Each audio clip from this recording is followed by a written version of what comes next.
generational shift. For the third time in 4 months, gold has been the single largest export of the United States, a phenomenon that has not occurred in at least 20 years and likely never in the post-Bretton Woods era. The U.S. is net settling a portion of its trade deficit in physical gold. Well, it means someone doesn't want fiat dollars. They want gold, and the U.S. is obliging it. So the China connection, the only nation with a combination of strategic leverage, a near monopoly on critical rare earth and strategic metals, a stated policy of de-dollarization, and the military to force this settlement change is China. Very good point. They are demanding gold for goods the U.S. cannot source elsewhere.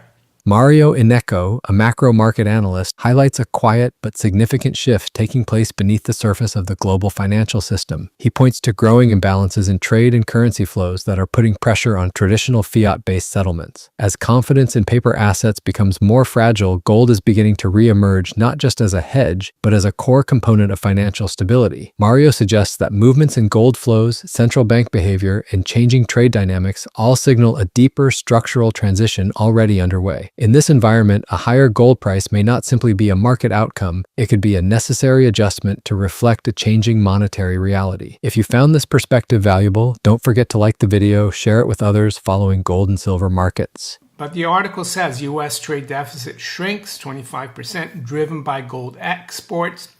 And they go on about just the whole number, the swings.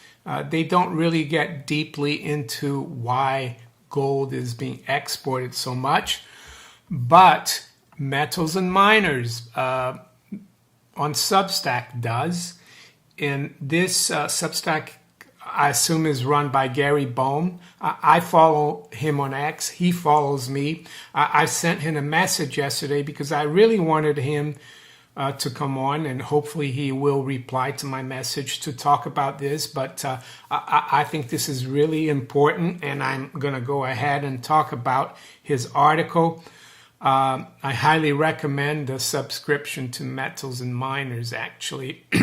So the title is "The U.S. has net settled in gold its trade deficit with China in 3 of last 4 months. Why a higher gold price is now in the U.S. national interest." And when my friend who told me about this article told me that at first, I thought, how does he know it's China, right? And then I thought to myself, let me read this article because I think there might be something into it. So he says here, the sub-headline contained a piece of information so profound, so significant, and that's referring to the Wall Street Journal article, and so contrary to the last 2 decades of economic history that it should have been on the front page of every financial newspaper in the world. The deficit shrank because of gold exports. For the third time in the last 4 months, the single biggest export of the United States of America by value was not soybeans, not aircraft, and not software. It was gold. This is not normal. That's Metals and Miners. In fact, it is so far outside the bounds of normal that it requires a complete re-evaluation of the role of gold, the role gold is playing in the global financial system. The United States is, for the first time in a generation, net settling a portion of its trade deficit in physical gold. This is not a statistical quirk, it is a tectonic shift, and it leads to a series of questions that are as uncomfortable as they are important. Number 1, who is forcing the U.S. to pay in gold? Number 2, why are they doing it? Number 3, where is the gold coming from? And most importantly, what does it mean for the future price of gold when the world's largest debtor nation is now incentivized to see the value of its primary settlement asset rise as high as possible. Makes sense, right? The higher gold price goes, the easier it is for America to cover its trade deficit. For the third time in 4 months, gold has been the single largest export of the United States, a phenomenon that has not occurred in at least 20 years and likely never in the post-Bretton Woods era. The U.S. is net settling a portion of its trade deficit in physical gold. Well, it means someone doesn't want fiat dollars. They want gold, and the U.S. is obliging it. So the China connection. The only nation with a combination of strategic leverage, a near monopoly on critical rare earth and strategic metals, a stated policy of de-dollarization, and the military to force this settlement change is China. Very good point. They are demanding gold for goods the U.S. cannot source elsewhere. The source of the gold is a mystery. Why is it a mystery? Isn't it coming from Fort Knox? Well, let's go on. The gold being used for settlement is not coming from registered stockpiles, Fort Knox. The U.S. officially holds 8,133 metric tons, but these exports raise the question of whether the U.S. is using undeclared gold acquired from other nations to meet these obligations. Mario Innecco points to what could be a major turning point in the global financial system. He suggests the United States may now benefit from a higher gold price and a weaker dollar. Recently, gold has even become one of the largest U.S. exports by value, something that hasn't happened in decades. This unusual trend could mean that part of the U.S. trade deficit is being settled with physical gold instead of paper currency. If other countries start preferring gold over dollars, gold is no longer just a reserve asset sitting in vaults. It becomes a real tool for settling trade. In that kind of environment, the U.S. may actually need higher gold prices to maintain trade flows and protect its reserves. Let's get into the interview. But he continues and he says, below I deconstruct the evidence, explore the China strategic metals connection, and explain why this quiet shift in trade settlement represents the single most bullish structural development for gold right now. And he goes on to touch upon the fact that last year, I think it was, sometime in the summer, Chinese exports of rare earths, intensive permanent magnets plummeted in mid-2025, right? I guess that's because China used its rare earth card against the U.S. But then the U.S. negotiated. They had a deal that I think it was back in October, and the LSE website reported on this. It says the U.S.-China rare earths deal shows the importance of critical minerals in the new era of strategic interdependence. So I'll just show you the chart that Metals and Miners put here, and you can see that after around August, September, it picked up again, right? Because they had a deal. And it's been since then that we've seen these in 3 out of the last 4 months, right? That we've seen gold exports go through the roof. And I think there's a very good chance that it's going to China. It's not going to Iran or North Korea or to a less important country. The U.S.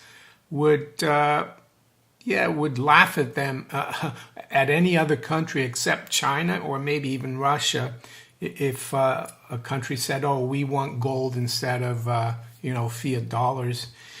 And talking about fiat dollars, gold, and also the war that's raging in the Middle East, I spoke about the other day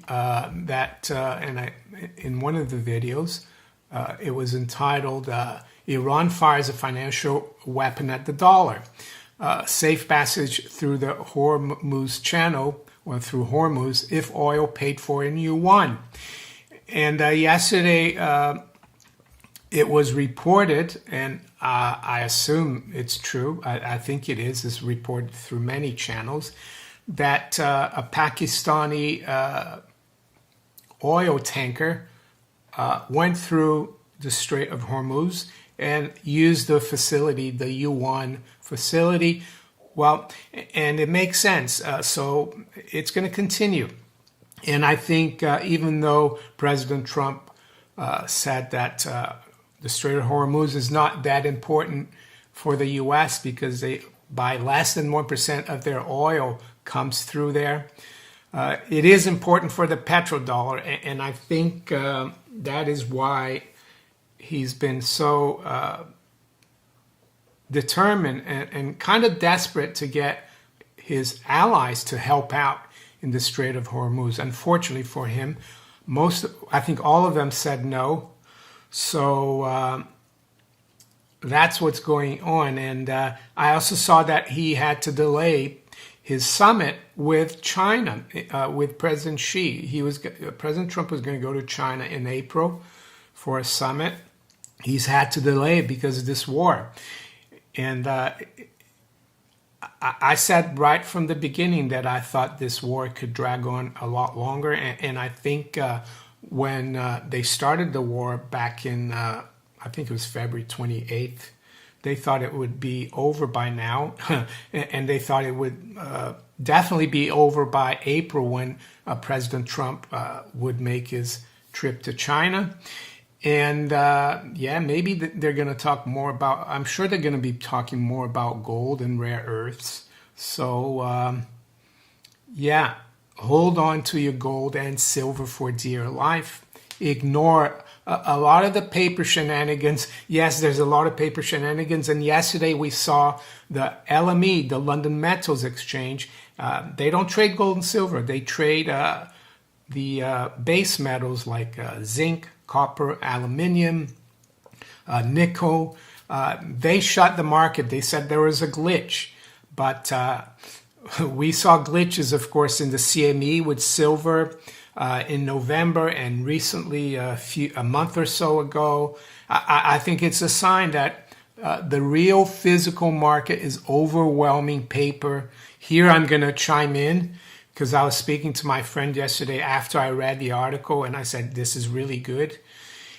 And I said they could be using FASB, FASB 56, which is an accounting directive that President Trump actually signed or approved back in 2017, which allows the U.S. government and big U.S. corporations basically to hide financial transactions if it is important for national security. So they could very well be doing that. They could be buying the gold and leasing it to China or selling it to China through third parties like USA Tether, right?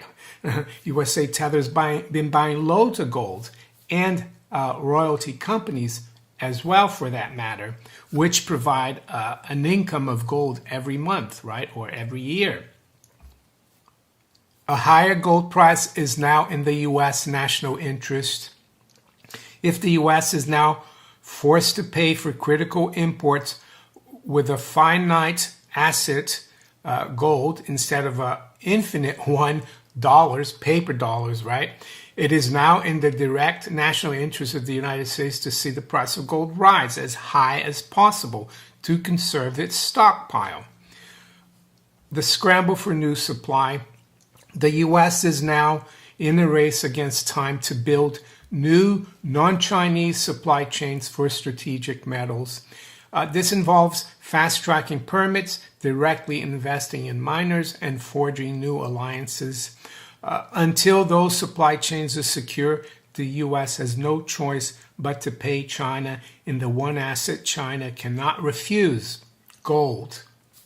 Mario Innecco goes on to say that gold might be an active instrument in international trade rather than only a passive store of value. Gold essentially becomes a part of the international trade settlement system if nations, particularly important allies like China, begin to demand gold rather than US dollars for essential imports. The United States would then have a structural problem since it is unable to create gold in the same manner that it issues dollars, because less real gold would be required to settle trade and support the preservation of national reserves. He also highlights the growing importance of strategic metals and supply chains. The U.S. is currently trying to reduce its dependence on China for rare earths and other critical materials by speeding up mining permits, investing in domestic production, and forming new alliances. However, until those supply chains are fully secured, gold may be used as a form of payment in certain high-level trade arrangements, especially with countries like China that hold strong leverage in strategic resources. Innecco connects this to recent developments where Chinese exports of rare earth-related products, such as permanent magnets, dropped sharply before recovering after a temporary deal between the US and China. This shows how both countries are increasingly using critical resources as bargaining tools in negotiations. He suggests that rising US gold exports in recent months may not be random but could reflect this deeper strategic balancing act taking place between major powers.